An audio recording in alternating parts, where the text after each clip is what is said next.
Hey, welcome friends to another episode of Amputate to Elevate Success, part of the Elevate Life Executive Series on Beehive. I'm your host, John Register. And if you're new to this space, here's the story behind why we exist. This podcast was born from a personal transformation, one I never asked for, but one that changed my life. After losing my leg in a freak hurdling accident, I discovered that we don't overcome adversity. We adapt, we innovate through it. And I created this podcast to explore the leadership principle I now live by. Sometimes to elevate, we have to amputate. And that's not always a limb. It might be an ego, a title, a fear, or a mindset. This show is for those leaders in high stakes transitions, those in the middle of a shift, at the edges of burnout, or just trying to break through to something bigger. Each week, I invite senior leaders, CEOs, and founders to share what they had to amputate in order to elevate and how they communicate through that transformation. You are listening to the show because you're growing, and I want to grow with you. So take a moment to like, follow, and share this episode with another leader in transition, someone who needs this word today. And now I get to introduce you to someone whose fire is in human form. Today's guest is Cassandra Worthy, a chemical engineer turned global keynote speaker, author of Change Enthusiasm, and founder of a movement that redefines how we lead through change. Now, after spending 15 years in corporate powerhouses like Pantene, Gillette, and Duracell, she didn't just pivot, she pioneered. She took the unspoken struggle of corporate change, the emotional weight we all carry, and built a framework that transforms it into energy. But what makes Cassandra different is not just her engineering brain or her executive experience, it's her courage. Because Cassandra amputated the story. Emotion has no place in the boardroom. And in doing so, she elevated an entire global conversation on navigating disruption with joy, energy, and self-trust. You're about to hear a masterclass in emotional agility, leadership humility, and how change doesn't just happen to us, it can be harnessed for us. So stick with us because we'll begin right after this quick show intro.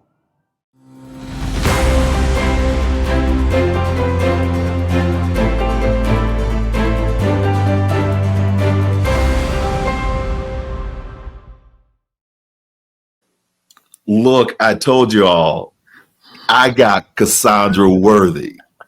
Am I worthy? Am I worthy to have Cassandra Worthy right here on Amputate to Elevate Success?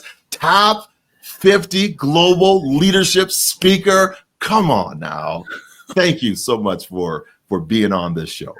It is an honor. It is a pleasure. And can I believe that I am with the one and only John Register? Let's go. This is an honor. It's an honor to be here. Thank you, my friend. Hey, always start the show off with the first question is, you've been successful. You've done some shifts. You've done some pivots. What is one thing that you had to amputate in order to elevate to your success? It is such a good question. And if I think about the one amputation that I have done in my journey that has elevated me to embrace and understand my purpose of being in this vessel and having this life experience, it is the amputation of my actively living in my alcoholism.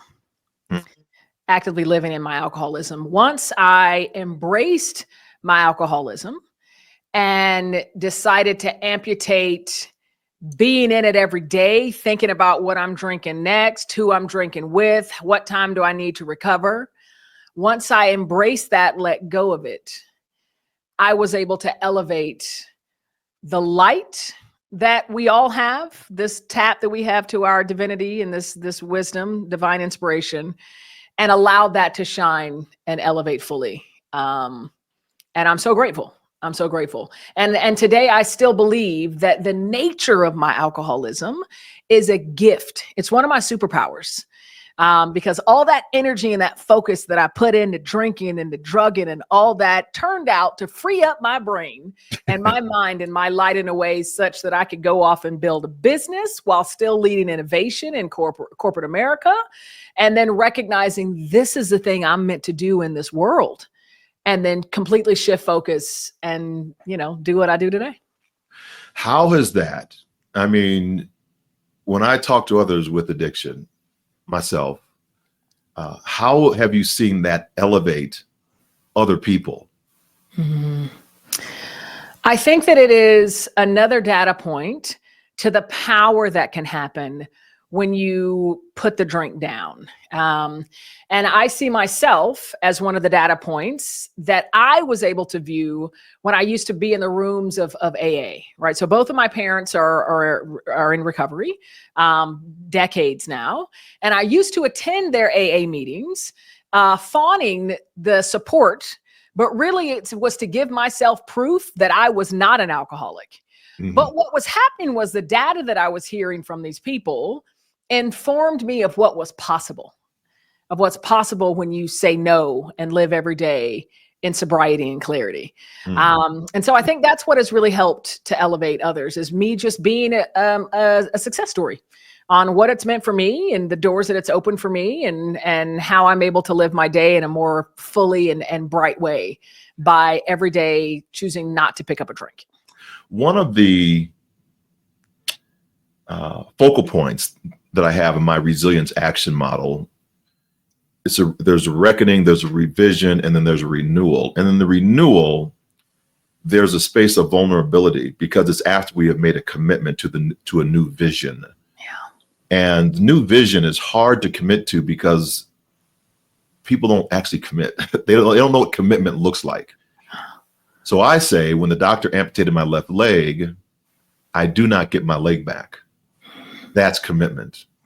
When you amputate something, there's no possible way you can get it back. A chasm has been crossed.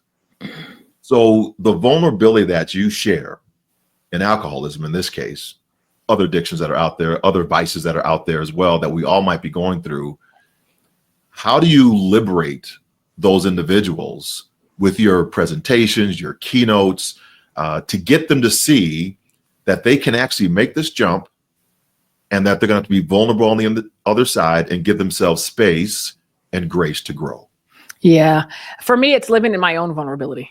Yeah. So if I can meet them where they are, and for me, my work is at the intersection of change and emotion. So I'm talking to audiences that are going through a lot of change, anticipating change, fatigued from all the change and the acceleration that humanity is evolving right now with AI and AGI and all the things that's happening around the world. I'm able to meet them where they are, and the emotions that were a part of being a full throttle in my alcoholism, and the struggle that happened.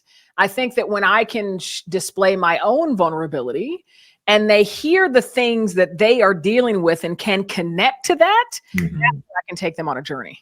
Yeah. That's when they can begin walking with me, but I have to meet them right next to them, right? I have to be right in that chair, right next to them. And I think that's when I get them and move them along the journey. Yeah. Well, let's talk about journeys. You've had a great journey, and going from high-paying corporate job, you're in the entrepreneurship and professional speaking.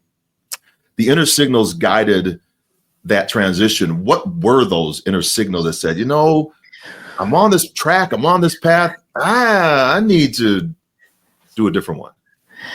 It was, and I'm so glad that you talk about inner signals. The signal is the first step of the mindset that I have created and now spread around the world. So I love this language.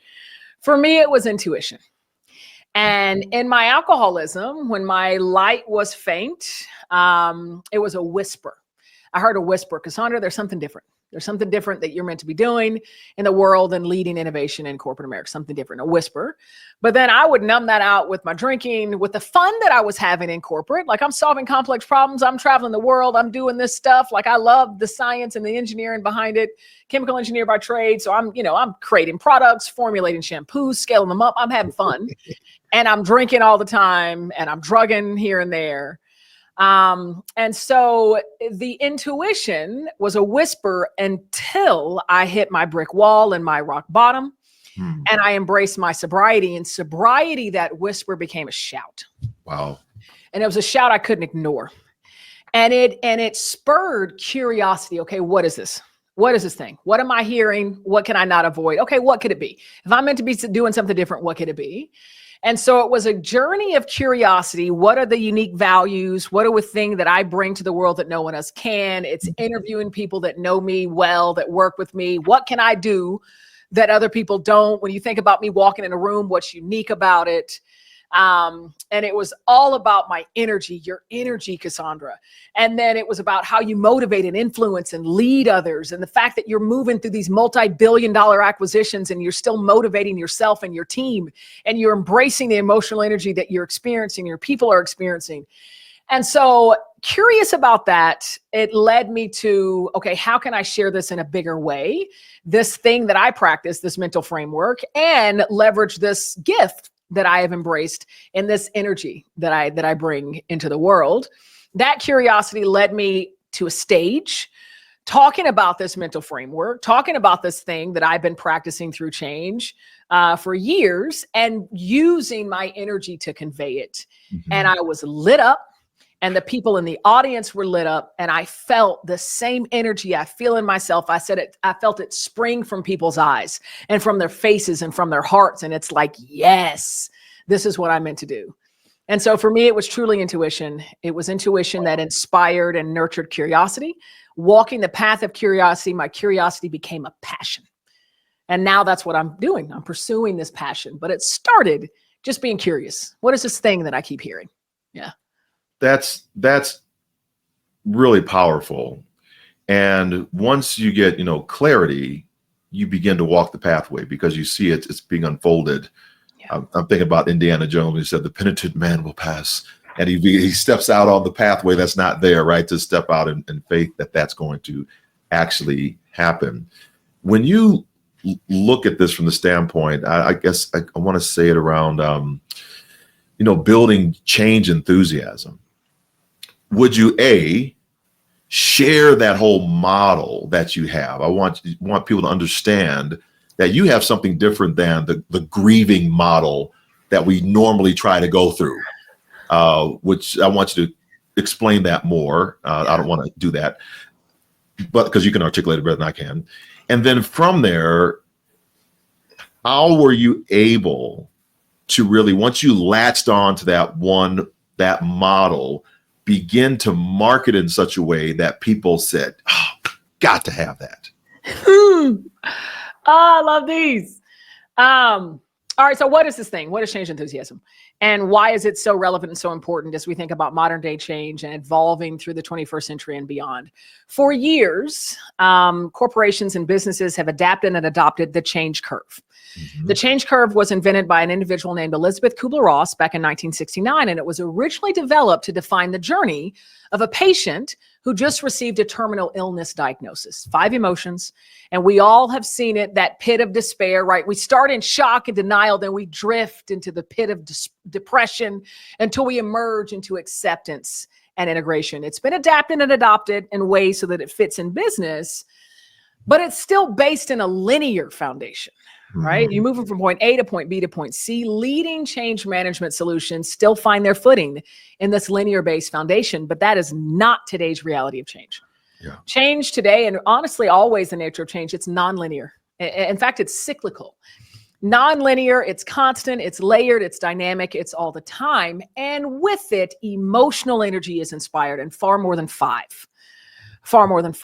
And so what I am striving to do is present the mental framework and the mindset that invites emotion into the change conversation.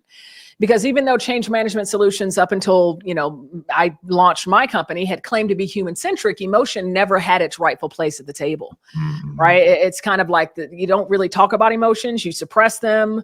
There's so many executives that have grown up in cultures where emotions should be left at the door of business because they get in the way, they slow us down, just make the employees do the work.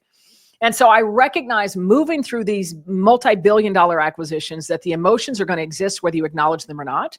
And either they're going to keep your employees stuck and move them backwards against where you want to take them in your change, or you can arm them with the way to use them as fuel, as guideposts to move you forward. So it's a 3-step process. And I tell individuals this framework is simple, but it's not easy. Okay, 3 steps: the signal, the opportunity, and the choice. And the pneumatic that I like to use is a traffic light. The signal being the red light, the yellow light being the opportunity, and then the green light being the choice. So this first step, the signal, is these really difficult emotions that are inspired when we're moving through a lot of change. That fear, that frustration, that anger, that anxiety, that apprehension, that overwhelm, which millions of us are experiencing today or are sure to experience sometime in the future. That's billions of us. That's every human being that's living, because this is an infinite resource that will never go away. So the first step is about allowing those emotions to exist, not suppressing them, not ignoring them, trusting they're there for a reason. They're there to serve us, especially in change. And they light the path to the things we care most about and the things where we have our greatest opportunities to learn, to grow, to evolve, to inspire, right? So as soon as we can traverse what I call the mental bridge of trust, I'm feeling so frustrated, my fists are balling up, my mouth has gone dry, I know my physiological cues. Okay, I'm going to mentally go on my bridge of trust. These things are here for a reason. They're serving me. I'm being invited into my moment of opportunity. In step 2, the work happens. How can I make all this around me work for me as opposed to against me? Because it must be for me. All change is for me because I have the opportunity to learn and to grow. So you're weighing options. What can I do? How do I want to take my career? What connection is no longer serving me? What connection needs to be nurtured, right? Opportunities. And then the third step, the choice. This is where we never lose our agency, right? And I believe that the greatest leaders of our future will always maintain agency when going through this acceleration of evolution and change that we're all experiencing. Through the power of choice, we can transform what I call those growth stalling emotions of change, fear, frustration, anxiety, apprehension, into growth sustaining emotions, that joy, that anticipation, that gratitude, and it becomes fuel through our conscious choice. The power of this mindset is that it matches the nature of change, because the inevitable will happen no matter how many choices you make. Fear and frustration at some point is going to reemerge. Right? You have a conversation with a manager and he tells you, yo, I got to give you 10 more priorities. Oh, frustration, signal. Right back into the first step, practicing this mindset. Okay, what's my opportunity right now? What are these 10 things? How can I use them to grow? What will I choose? And so it's a cycle. It's a cycle. It's a practice. Yeah. It's a practice. And the more you practice it, neuroplasticity, comes in, your resiliency grows, and then constant change becomes your competitive edge, because you are armed with the means to use all the energy that's inspired as your own fuel. Yeah. Brilliant.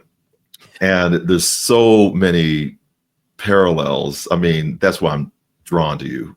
Just, I use the metaphor of hurdles in the change process. Mm-hmm. And I think where we identify most together is, I say, once every hurdle gets progressively harder. So you think it's easy, but these steps are hard to do because you have to do them. I've had the world's best hurdle coaches, but none of them ever ran a hurdle for me. I have to attack my own hurdles. And the last piece is, once we get to the end of this reckoning, revision, and renewal, I say for leaders is the best hurdlers or the best individuals, the best leaders are always looking for the next reckoning moment, because the next reckoning is either going to happen to you or you're going to happen to it. So if you're not preparing for it, again, having that neuroplasticity and building that muscle over and over again, because it is a cycle that continues to happen. Yeah. We're never finished. When you look at that, you built the whole model, you put it in a book. You have some amazing stories inside the book. How did you choose which stories that you would put in that book to ensure that people understood? Because there's thousands of stories that you could have chosen. Yeah. But the ones that you got, why those?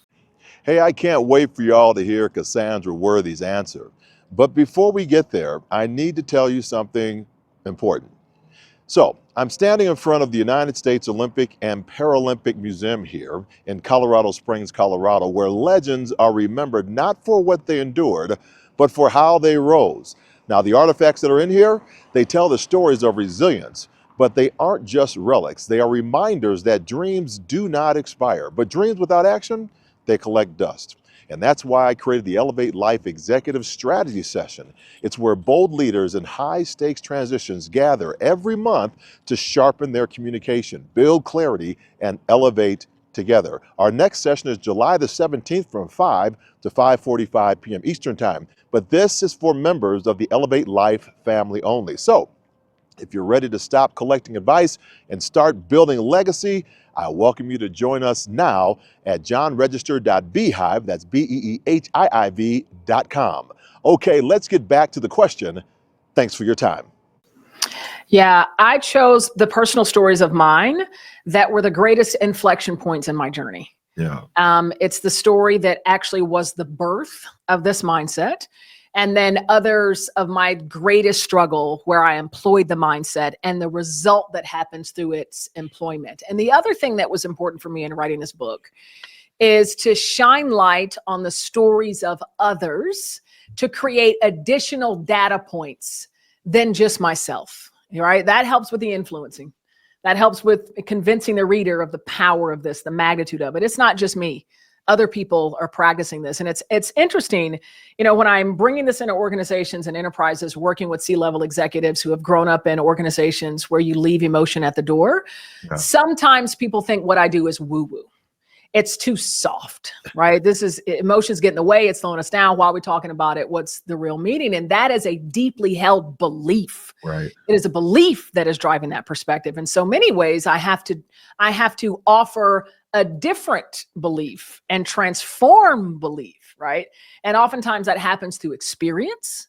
So let's run a pilot. Let's do an experiment so you can see the value of this and how it ties back to your business results. Or it's additional data, success stories, case studies, right? So they can start seeing, oh, there is great value in this. And so that was important for me in the book as well, is to have multiple data points. So you'll see there's a lot of success stories from people who have been practicing change enthusiasm even before I published the book. And I wanted to spotlight that. This is what's possible. Yeah. Yeah, love that. When my brain is going to this $5 billion acquisition that you nearly walked away from, right? So during your company's transition, and I'm trying to understand the mindset for our audience and our listeners of how this framework fits into that type of commitment, or not, because some wouldn't do it, right? Some would have walked. So I want to understand that from you, kind of going into the weeds a little bit of how that fits in this kind of story behind that. For sure, and I'm glad you're bringing it up because that was the birth. That's the story I share in the book, and that's the birth of this mindset. Because there were most days where I'm like, I'm quitting. This is it. I'm done. So I was a recent hire. I had been with my company for about 3.5 years, and I transitioned into this new business that had been acquired. And I swear to you, John, when I got there, it's like I had quit working for this company I grew up in, this culture that I loved, and had joined a new company with a different culture who did not want me there. And it was this. And any of you listening who have gone through acquisition, or you may be going through something right now where you've gotten some culture clash, you feel that us versus them, right?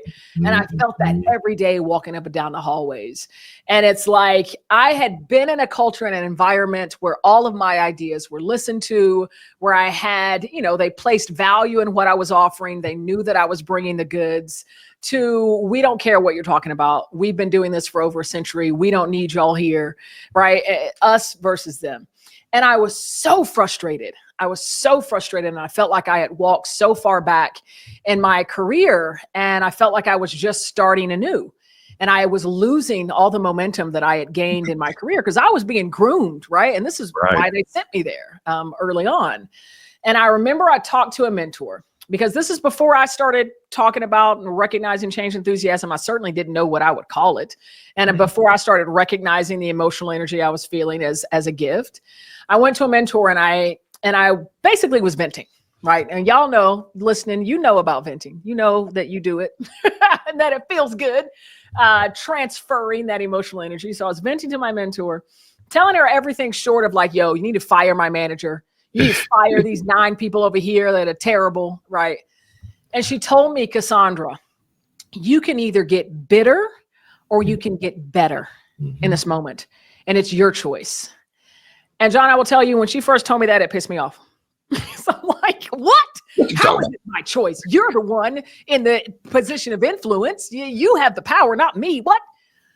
But it stayed with me. Bitter or better, I have a choice. Bitter or better, I have a choice. And I started to recognize that I do have a choice on how I show up, how I experience this change, what I do with all this emotion that I'm experiencing. I have the power to choose how I use it and how I can transform it, how I can get curious, how I can move from anxiety and resentment to curiosity, right? And just trying to understand.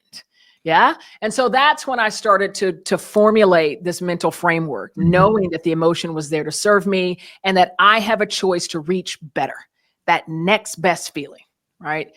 And so that was the birth of it. And so that's what I tell the listener when you're going through something right now where you're feeling all these signals, you feel frustrated every day, you feel like, oh my goodness, I've got to quit. This is terrible. First, ask yourself the question, is this an environment and a culture that still aligns with my personal values? Right. Is this a place where I know that I can continue contributing and they respect me and it aligns with my values? If the answer to that is yes, then allow these signals, these emotions to guide you towards your greatest opportunities. What can you do to make all this work for you as opposed to against you? Where can you experiment? Where can you like lean on curiosity and use your agency and choose how you show up? And you'll start to see little light, right? And that's what happened with me. I started seeing a little light and it got better and better and better. And I still had my challenging days. I still had days of stress. But there were days when instead of feeling so depressed, I just felt stressed out. There are days when I felt, instead of ridiculous resentment, I felt intrigued and curious, right? So it was a little better energy, if that makes sense. Yeah. Absolutely makes sense. I'm smiling because I'm trying to control just all these stories that are in my head right now from just that and making a major shift because I no longer aligned with the values of an organization when they were going through a new leadership change. And I knew I was not long for this organization, and I just kind of coasted it didn't matter. It's one of those things, and maybe all I can identify. You know that you knock a year out of the park better than anybody else. We don't have the budget. You're going to get a 3 because we can't give the 5. We don't have the budget to do that, but we respect your work. And then there's some years you're like, that you didn't do the work. We're still going to give you a 3 because that's, because that's, so it disincentivizes that whole thing. But you see other people, and they get their flowers or rewards and stuff. Yeah. And it's hard to look at that. So that wasn't the reason I left. We were definitely at a crossroads, and it's a values thing. So it was an easy decision, and it was mutual for that matter. The question I have that came up for me on the bitter better is just a couple days ago. I was talking to my little mastermind, the 2 other ladies, and we were just challenging each other. And they're like, "What's wrong with you?" And I said, "Man, I'm just kind of just beat.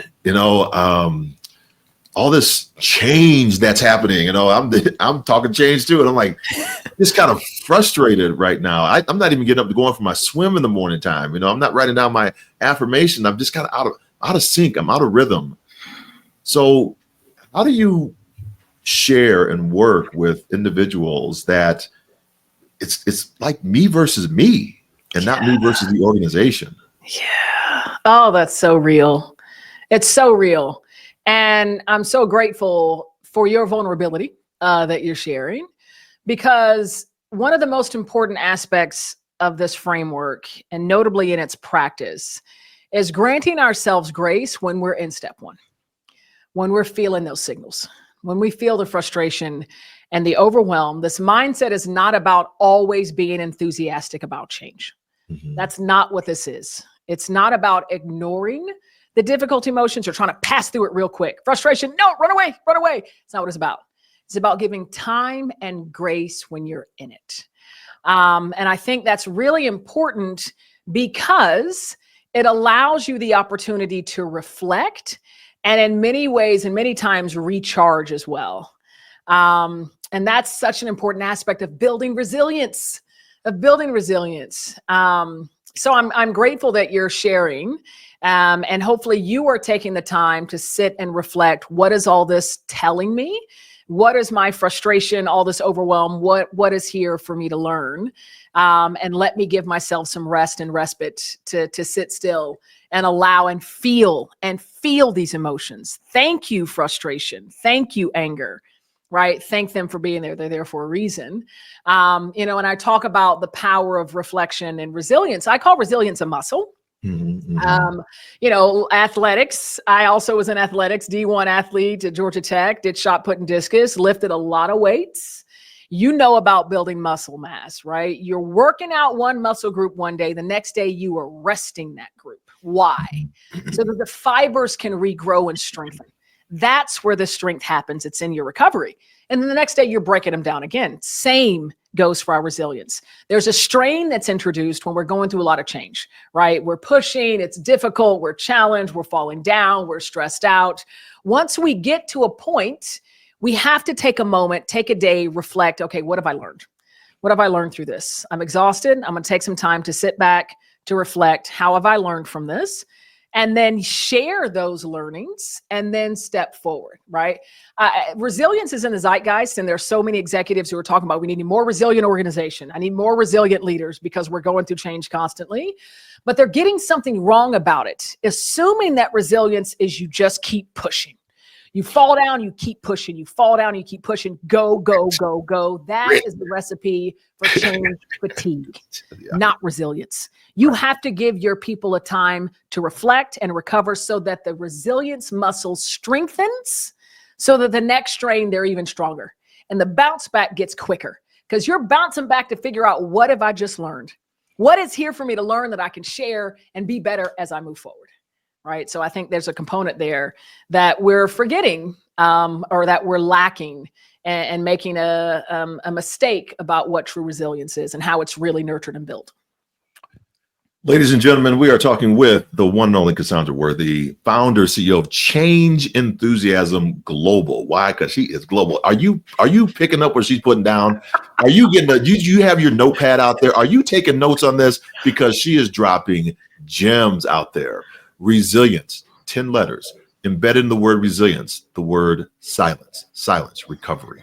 How do you recover? Make sure that you are recovering again and again, not just for yourself, but for your people. And then go back to work, go back at it. I went for my swim today. So there you go. You get back on the horse and just make it happen. I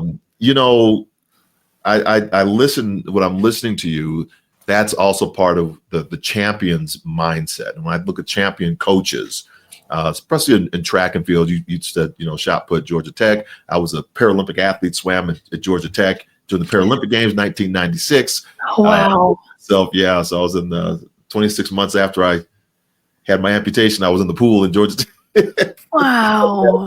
Crazy, right? Yeah. But the process before, the champion coach, what we do, and for those that are out there listening, is you bring the team together before you go out to the practice field, and you talk about what it is that you want to accomplish for the day.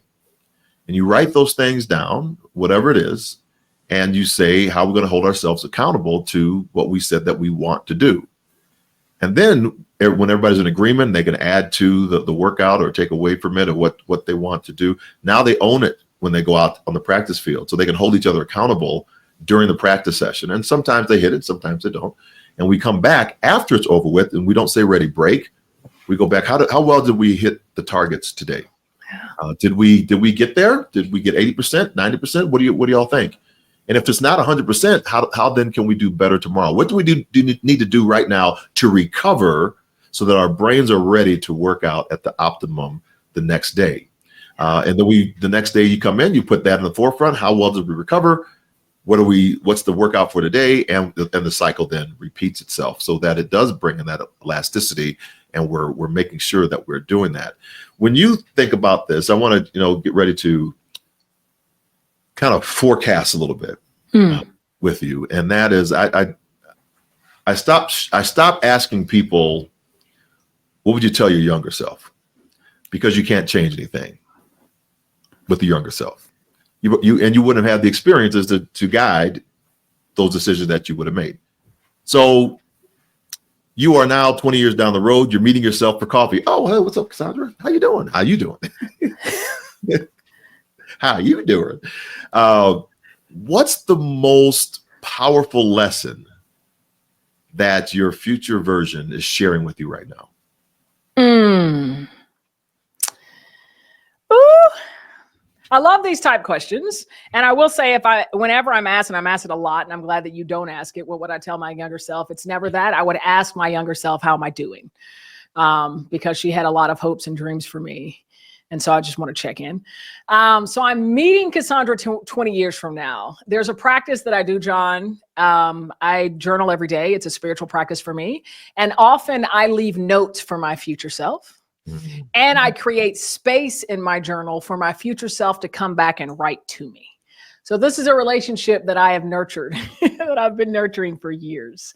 And what she's been telling me is the thing that will continue to unlock the growth, that will continue to unlock me moving down the path that I'm meant to be on, remains in gratitude, remains in allowing divinity to speak to me, through me, as me. And these elements that have guided me when I made that big transition, leaving corporate America to do this thing that I've been drawn and called to do, those things must remain unchanging. And I think that that's what she would continue to tell me, to always rest in the things that you have, that you're grateful for, and to trust and know it's all hurling its way. Everything that is meant for you, everything that you're meant to do, the impact that you're meant to have, it's hurling its way. Trust and breathe. Trust and breathe. And allow it to find you. And so I feel like that's what she would say. And we would greet each other, what it do? What it do? What it do? The definition of inspiration, everybody, right there. Inspiration comes from the Latin word, of course, inspiro, which means to breathe into. And so you have breathed life into us. How do people get out there and find you? Yeah, for sure. Google Cassandra Worthy. Lots of things will pop up. I'm very active on LinkedIn. So find me on LinkedIn, Cassandra Worthy. Follow me, connect with me. Or if you're curious about what I'm bringing to the world, go to my website, CassandraWorthy.com. If you're working or leading change in enterprises, we'd love to partner with you, ChangeEnthusiasmGlobal.com. But you'll find it all if you just pop Cassandra Worthy either in Chat GPT or put it in Google as well. There you go. I didn't even get into the AI conversation, but that's we'll continue it another time. I know. We'll continue that another time. Yeah. I want to thank you so much for your gift, your gifting, and just really elevating this conversation of what it is that you had to amputate in order to elevate to your success. Blessings to you, and we'll come back right after we finish out the show. Awesome. Thanks, John. You're welcome. Hey, and that's a wrap on today's episode with the amazing Cassandra Worthy. And if you are like me, you're walking away from this one with more than just notes. You're walking away, or maybe like me, hopping away with a new lens. We talked about leading through emotion, not avoiding it. We explored what it means to listen to your breakdowns, not just power through them.